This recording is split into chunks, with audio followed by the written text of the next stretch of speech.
오늘 함께 큐티할 본문 누가복음 5장 1절에서 11절까지의 말씀입니다. 무리가 몰려와서 하나님의 말씀을 들을새 예수는 게네사렛 호숫가에 서서 호숫가에 배 두 척이 있는 것을 보시니 어부들은 배에서 나와서 그물을 씻는지라. 예수께서 한 배에 오르시니 그 배는 시몬의 배라. 육지에서 조금 떼기를 청하시고 앉으사 배에서 무리를 가르치시더니 말씀을 마치시고 시몬에게 이르시되 깊은 데로 가서 그물을 내려 고기를 잡으라. 시몬이 대답하여 이르되 선생님, 우리들이 밤이 새도록 수고하였으되 잡은 것이 없지만은 말씀에 의지하여 내가 그물을 내리리이다 하고, 그렇게 하니 고기를 잡은 것이 심히 많아 그물이 찢어지는지라. 이에 다른 배에 있는 동무들에게 손짓하여 와서 도와달라 하니 그들이 와서 두 배의 채움에 잠기게 되었더라. 시몬 베드로가 이를 보고 예수의 무릎 아래 엎드려 이르되 주여, 나를 떠나소서, 나는 죄인이로소이다 하니, 이는 자기 및 자기와 함께 있는 모든 사람이 고기 잡힌 것으로 말미암아 놀라고 세베대의 아들로서 시몬의 동업자인 야고보와 요한도 놀랐음이라. 예수께서 시몬에게 이르시되 무서워하지 말라. 이제 후로는 내가 사람을 취하리라 하시니 그들이 배들을 육지에 대고 모든 것을 버려두고 예수를 따르니라. 아멘. 우리는 어제 본문을 통해서 예수님이 이 땅에 가지고 오신 그 하나님 나라에 들어가기 위한 올바른 반응에 대해 살펴보았습니다. 그것은 예수님을 따르고 섬기고 또 그분이 전하시는 복음 사역에 동참하는 것이었습니다. 오늘 본문은요, 예수님이 가지고 오신 그 하나님 나라에 들어갈 뿐만 아니라 그 하나님 나라를 확장시키는 데 쓰임받기 위해서 우리가 갖추어야 되는 태도에 대해서 말해주고 있습니다. 즉, 사람들을 하나님 나라로 초청하는 예수님의 제자가 되기 위해서 우리가 가져야 되는 가장 기본이 되는 태도가 무엇인지를 설명해주고 있는 본문입니다. 본문 내용을 살펴보겠습니다. 1절입니다.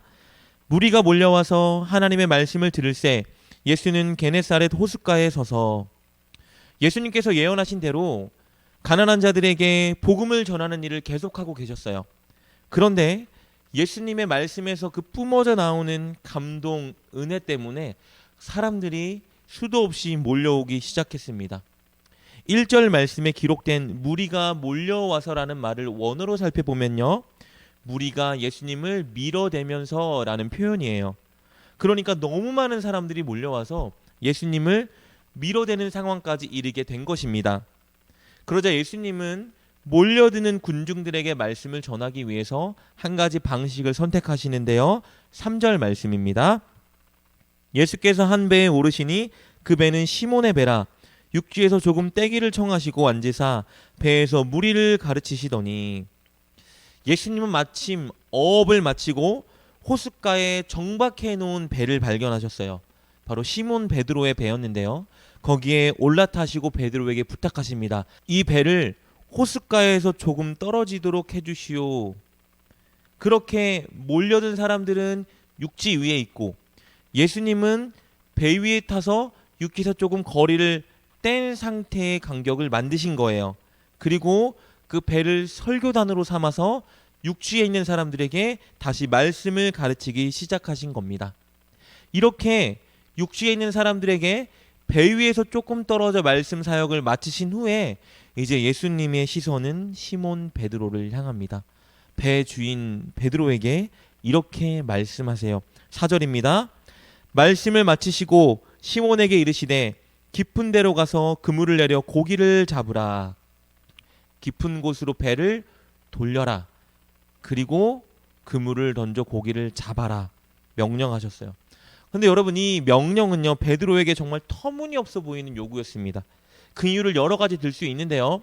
첫째, 어업에 대한 지식 수준이 달랐기 때문이에요. 베드로는 고기 잡이의 전문가였고 예수님은 목수였어요. 목수가 무엇을 알겠습니까? 그러니 터무니없는 요구였어요. 둘째, 예수님이 말씀하신 것은요, 상식에 어긋나는 일이었어요. 당시 베드로가 고기를 잡기 위해 사용했던 그물이 삼중 그물이라고 알려져 있는데요. 이 그물은 밤에 내려야 되는 그물이었어요.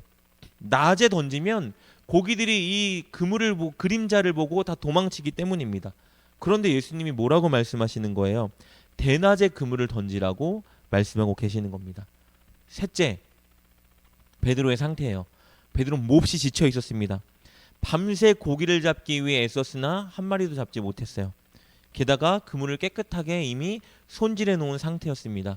너무 피곤하고 지쳐 있었는데 헛수고할 만큼 쌩쌩한 육신의 상태가 아니었다는 것이죠. 그러나 예수님의 은혜의 말씀을 들었고 예수님께서 하시는 놀라운 일들을 이미 목격했기 때문에 베드로는 이 터무니없어 보이는 요구에 순종하겠다고 결단합니다. 5절 말씀입니다.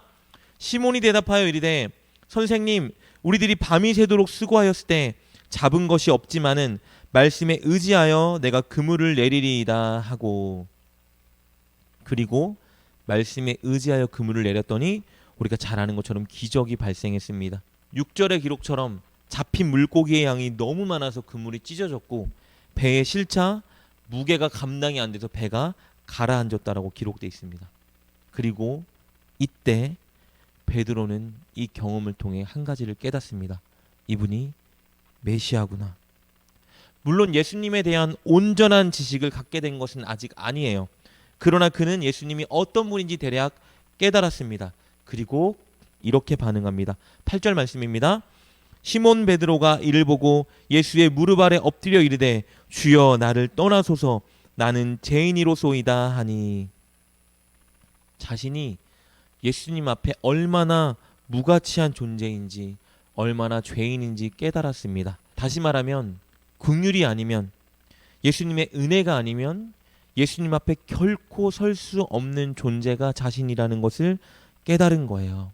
여러분이 베드로의 고백이 우리 삶 가운데 날마다 일어나야 하는 고백입니다. 우리가 하나님 앞에 얼마나 연약하고 무가치하고 죄악된 존재인지 발견하고, 그래서 하나님의 은혜가 아니면, 하나님의 긍휼이 아니면 단 한순간도 살 수 없습니다 고백하며 하나님을 의지하는 이 고백이 우리에게 날마다 회복되어야 되는 고백입니다. 베드로가 이렇게 고백하자 예수님은 베드로에게 사명을 주세요. 10절 후반절 말씀입니다. 예수께서 시몬에게 이르시되 무서워하지 말라 이제 후로는 내가 사람을 취하리라 하시니, 이렇게 말씀하세요. 내가 이제 후로는 무슨 말일까요?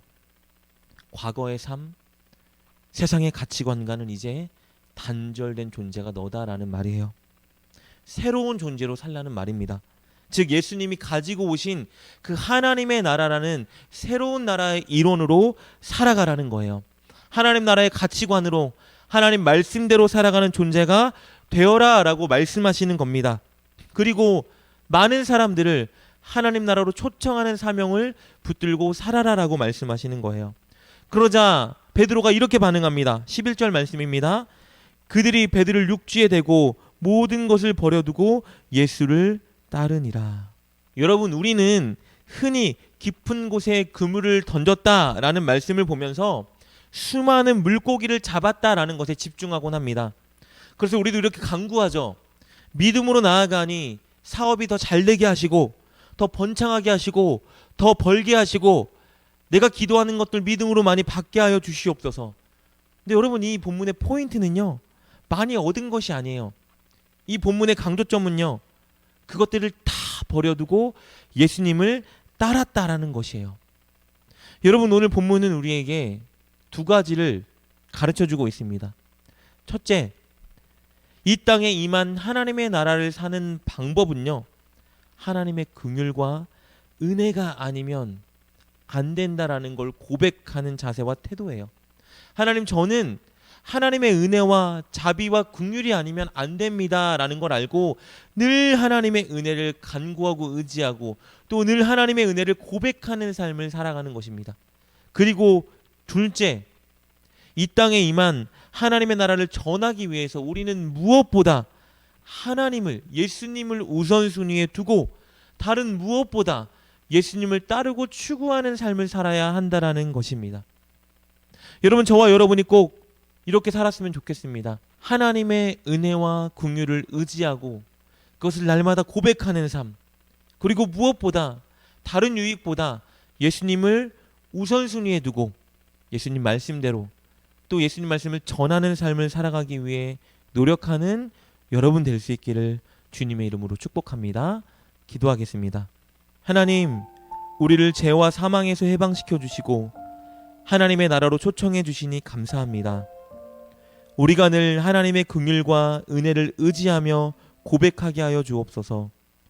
그리고 늘 어떤 이익보다 예수님의 말씀을 따라 살면서 사람들에게 하나님 나라를 전하는 삶을 살게 하여 주옵소서. 예수님의 이름으로 기도드립니다. 아멘. 오늘 말씀을 통해 깨닫고 결단한 것은 무엇입니까?